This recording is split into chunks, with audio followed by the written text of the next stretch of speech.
C'est une décision historique qui pourrait changer beaucoup de choses. Les pays membres de l'OTAN, dont la France donc, se sont accordés pour porter leurs dépenses de défense à 5% de leur PIB. Alors c'est une très grande victoire selon le président des États-Unis Donald Trump, mais alors que se passe-t-il? Comment l'expliquer? Vous le verrez derrière ces annonces qu'on va donc expliquer et analyser ensemble. Il y a des questions cruciales qui se posent sur qui sont nos alliés et quelles sont réellement nos priorités. Salut, c'est Hugo, j'espère que vous allez bien. C'est donc le sujet à la une des actualités du jour. Au passage, bienvenue à tous les nouveaux qui s'abonnent ces derniers jours, mais vous êtes encore près de 50% à regarder régulièrement ce format et à ne pas être abonné. N'hésitez pas du coup à le faire, ça nous aide beaucoup. Bon alors avant toute chose, on en parle assez souvent, mais tout de même, un petit peu de contexte, ça ne fait pas de mal. Qu'est-ce que c'est déjà que l'OTAN? C'est donc l'Organisation de l'Atlantique Nord, c'est une alliance politico-militaire qui a été créée en 1949 et qui regroupe aujourd'hui 32 pays d'Europe et d'Amérique du Nord, principalement menée, disons-le, par les États-Unis. Et c'est une alliance qui repose sur un principe de solidarité entre les États membres. Concrètement, selon l'article 5 de l'OTAN, une attaque armée contre un pays membre de l'OTAN serait considérée comme une attaque dirigée contre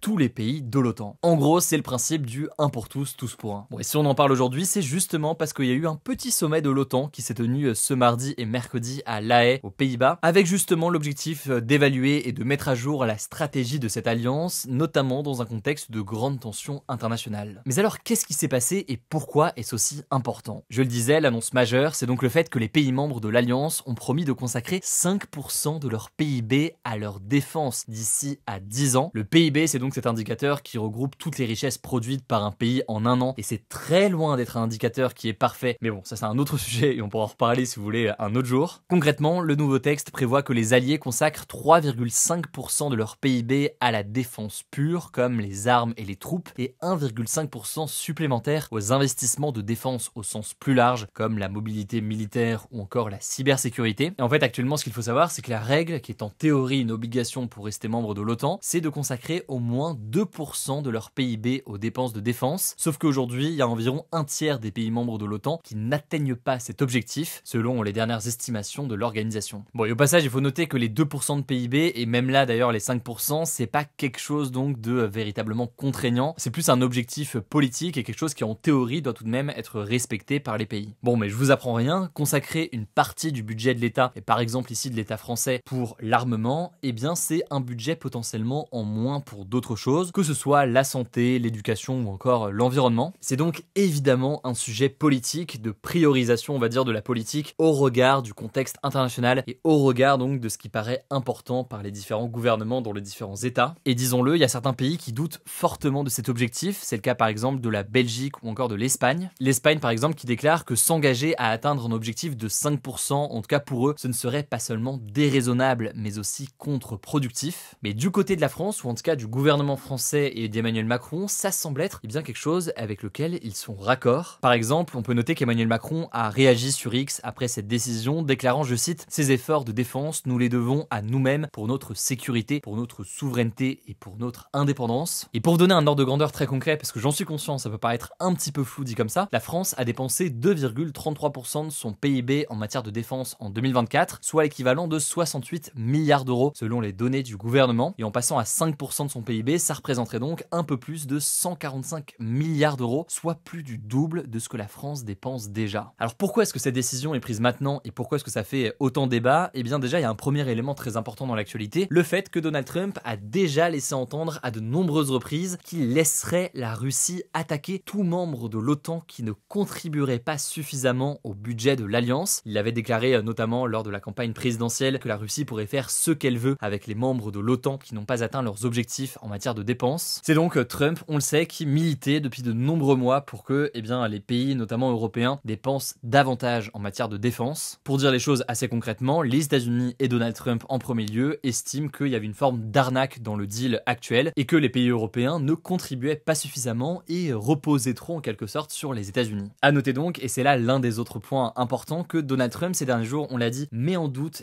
cet article 5 sur cette défense mutuelle, accusant donc les pays de ne pas investir assez, mais donc donc c'est ce qui fait dire à certains que dans tous les cas, les pays européens doivent investir davantage et être davantage indépendants des États-Unis. Il faut tout de même rappeler un point important qui est le fait que l'article 5, certes en théorie, il dit que les pays doivent s'entraider en cas d'attaque, mais en pratique, il n'y a rien de contraignant. C'est-à-dire que si demain un pays européen est attaqué et que ce pays européen est membre de l'OTAN, en réalité, les États-Unis et d'ailleurs les autres pays ne seraient pas obligés de lui venir en aide. Disons que ça c'est en théorie, mais en pratique, on imagine mal comment est-ce que ça peut être réellement contraignant. En tout cas, ce qui est sûr, c'est que cette posture des États-Unis a poussé donc les Européens à vouloir investir davantage, même si, vous l'aurez compris, ça reste une question très politique de priorisation de ce réarmement par rapport à d'autres sujets. D'ailleurs, il faut noter que c'est très lié à la question du degré de menace potentielle pour les pays européens. Et ça, on a déjà eu l'occasion d'analyser ce débat, que ce soit sur la question de la Russie ou sur d'autres puissances ces dernières semaines. Et à noter au passage que quand on parle de dépendance vis-à-vis des États-Unis, il y a certes la question de l'OTAN éventuellement, mais il y a aussi la question de l'armement en question. Par exemple, on peut noter que le Royaume-Uni a annoncé pendant ce sommet qu'il comptait acheter 12 avions américains F-35 qui sont capables de transporter des ogives nucléaires. C'est un objectif